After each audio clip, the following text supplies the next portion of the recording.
تعالیٰ کر سکتا ہے، کوئی اس کے لیے مشکل نہیں. ہوا علی کل شیء قدیر، اسے ہر شے کی قدرت حاصل ہے.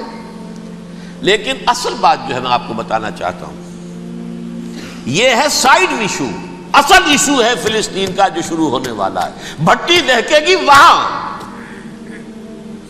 ظاہر بات ہے کہ اگر کوئی بہت بڑا اقدام ہو جاتا ہے فلسطینیوں کے خلاف، اور اگر واقعتاً مسجد اقصیٰ اور قبۃ الصخرہ گرا دیے جاتے ہیں، جو طوفان اٹھے گا عالم عرب میں. یہ حسنی مبارک ہو یا شاہ خالد ہو یا کوئی اور ہو، یہ نہیں روک سکتے اس طوفان کو. نوجوان خون اٹھے گا، غیرت اور جو بھی حمیت ہے. مسلمان ان پڑھ سے ان پڑھ اور بالکل بے دین، وہ بھی مسجد کی حرمت پر کٹ مرنے کو تیار ہو جاتا ہے. مسجد تو بنا دی شب بھر میں ایمان کی حرارت والوں نے، من اپنا پرانا پاپی ہے، برسوں میں نماز ہی بن نہ سکا. وہ چاہے کانپور کی مسجد سے مسلمانوں نے جانے دی ہیں، چاہے وہ شہید گنج کی مسجد تھی مسلمانوں نے جانے دی ہیں، چاہے نماز نہ پڑھتے ہو. لیکن یہ جو حرمت اور یہ جو حمیت اور یہ غیرت ہے، اس سے جو طوفان اٹھے گا یہ ہوگا اس ملحمۃ العظمی، اس کی طرف پیش رفت ہو رہی. کتاب الملاحم سے احادیث کے حوالے سے کہ جن جنگوں کا حوالہ دیا حضور نے، پیشن گوئی کی ہے، اس کا نقطہ آغاز تھا خلیج کی جنگ. صدام حسین نے اسے کہا تھا یہ مدر آف وارز ہے، ام المحارب، یہ ایک جنگ نہیں ہے. اس کا نقشہ بھی حدیث میں موجود ہے، پیشن گوئی موجود تھی، اس وقت بھی ہم نے شائع کی تھی. لیکن اس میں جو جنگ اب ہونے والی وہ الملحمۃ العظمی. ملحمہ کسے کہتے ہیں؟ لحم گوشت کو کہتے ہیں، اور قصائی کی دکان کو عربی میں ملحم کہتے ہیں، جہاں گوشت کے ٹکڑے کیے جاتے ہیں. آج کل مشینوں سے ہوتے ہیں، اب جو ہے وہ ہاتھ سے چھریوں سے نہیں ہوتے، لیکن ٹکڑے ہو رہے ہوتے ہیں، جسموں کے چیتھڑے اڑ رہے ہوتے ہیں. ملحمہ، یہی لفظ استعمال کیا تھا حضرت سعد ابن عبادہ نے رضی اللہ تعالی عنہ یوم فتح بٹکا. ان کے دل میں تھا کہ اب ہم انتقام لیں گے ان عربوں سے، ان قریش سے. الیوم یوم الملحمہ، الیوم یوم الملحمہ، یہ کہتے ہوئے جا رہے تھے. ایک خاص کیفیت، آج ہے گوشت کے ٹکڑے اڑانے کا دن. حضور سے کہا کسی دن جا کر کے ساتھ تو یہ کہہ رہے ہیں الیوم یوم الملحمہ، الیوم یوم الملحمہ. حضور نے فرمایا نہیں، ان سے کہو جا کر الیوم یوم المرحمہ، الیوم یوم المرحمہ، آج رحمت کا دن ہے، آج تو میں ان سب کو معاف کروں گا. لا تثریب علیکم اليوم، میں تم سے وہی بات کہہ رہا ہوں جو میرے بھائی یوسف نے کہی تھی اپنے بھائیوں سے، اذهبوا فانتم الطلقاء، جاؤ تم سب کے سب آزاد. وہ ملحمہ ہے جس کو کہ حضور نے حضرت معاذ بن جبل رضی اللہ تعالیٰ عنہ، اس کی روایت ہے، اس میں سے جو ابو داؤد میں روایت آئی ہے اس میں الملحمۃ العظمی، عظمی مؤنث ہے اعظم کا. آپ کہتے ہیں جنگ عظیم اول، جنگ عظیم دوم. عظیم کا باپ ہو گیا اعظم، سب سے بڑا، اور اس کا مؤنث ہے سب سے بڑی، عظمی. الملحمۃ العظمی، سب سے بڑی لڑائی.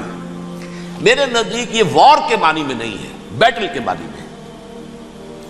انگریزی میں یہ دو لفظ علیحدہ ہیں، وار، بیٹل. وار سالوں کو محیط ہوتی ہے، بیٹل کسی ایک خاص جگہ پر جو لڑائی ہوتی ہے اس کو کہتے ہیں.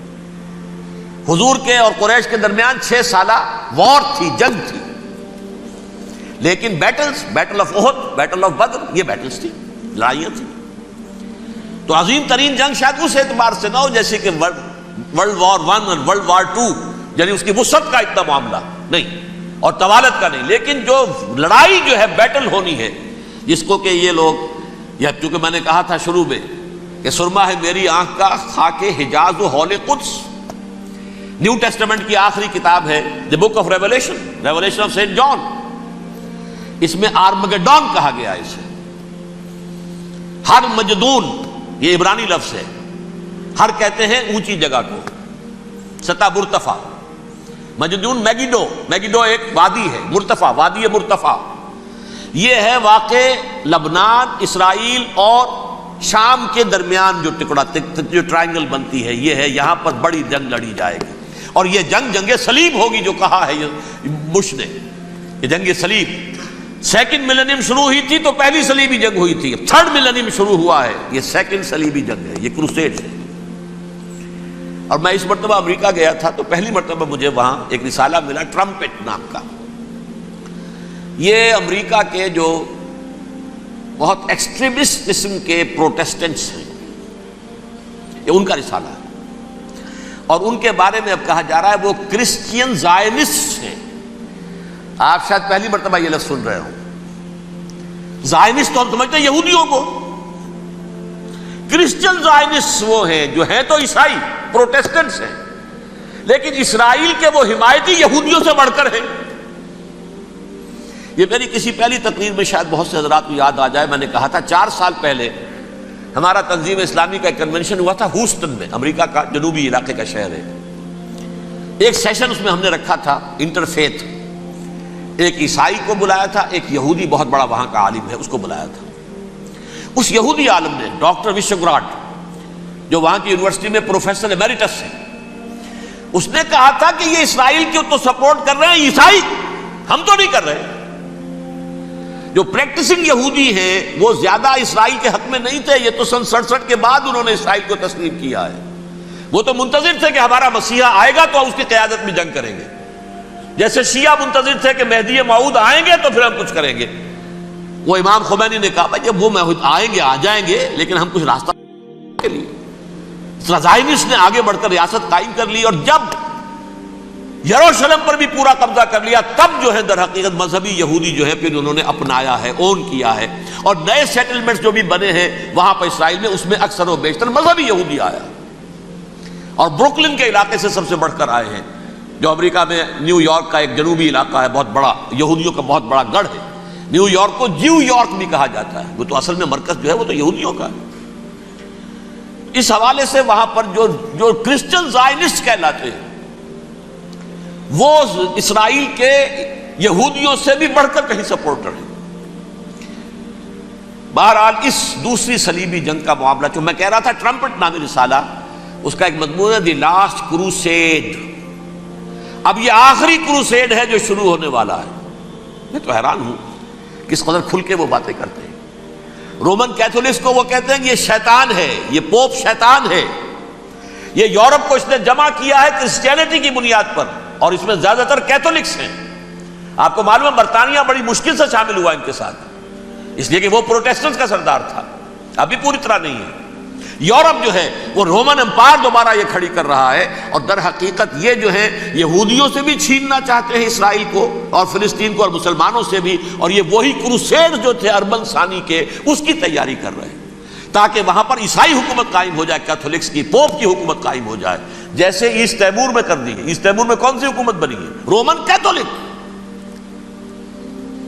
رومن کیتھولک اسرائیل میں بنے تاکہ یہ سارے مقامات مقدسہ جہاں اسرائیل پیدا ہوئے، بیت حضرت مسیح پیدا ہوئے، بیت الحم کہاں ہے؟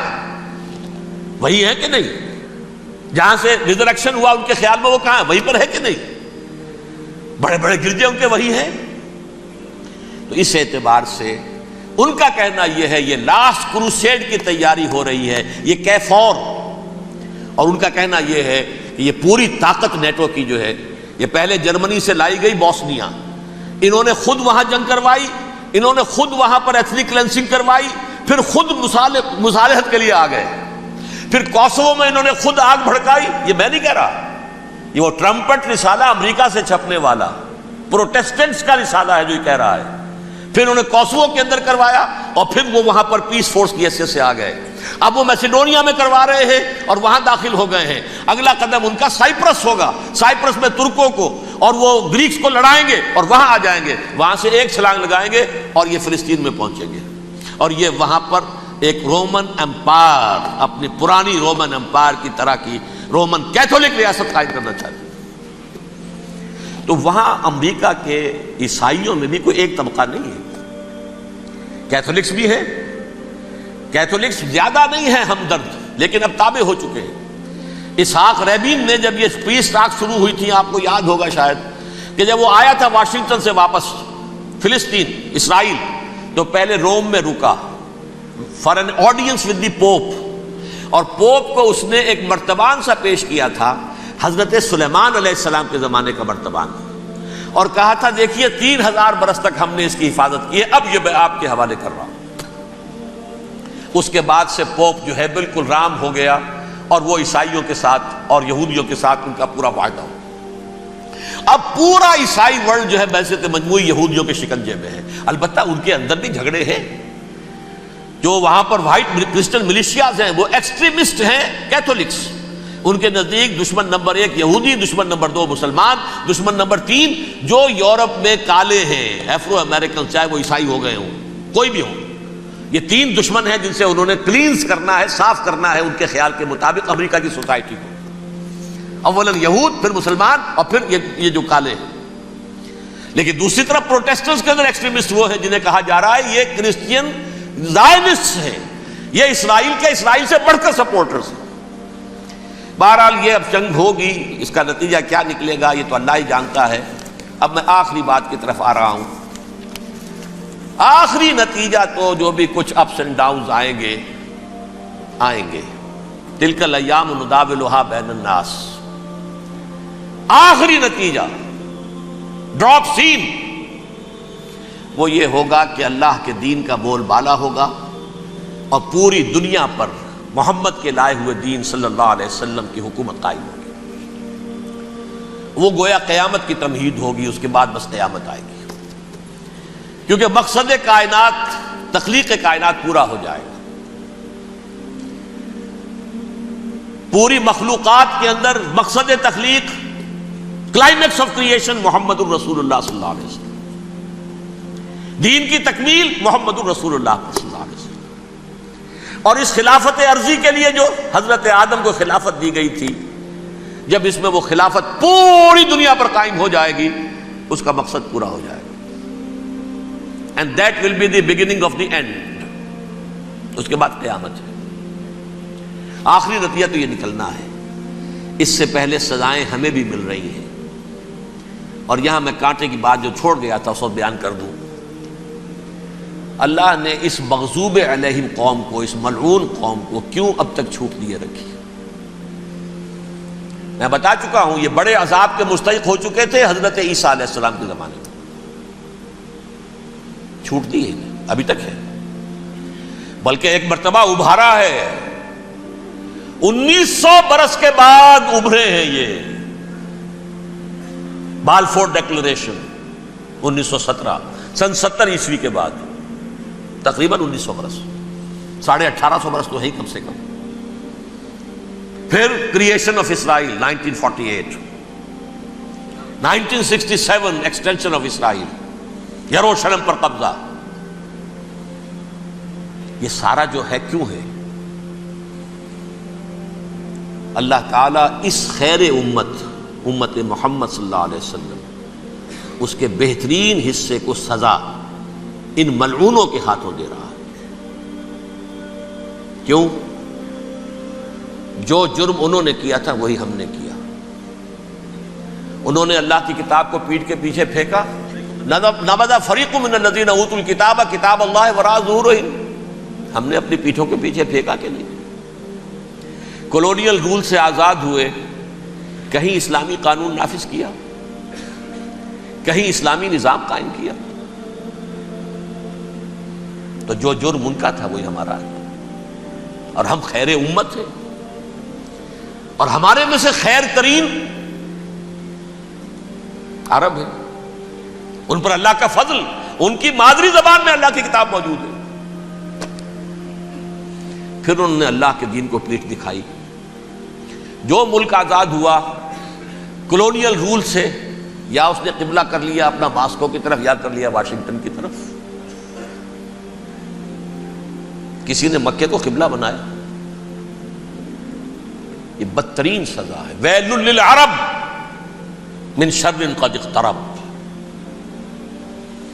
اور ترمذی شریف میں تو یہاں تک روایت ہے، من اقتراب الساعۃ ہلاک العرب،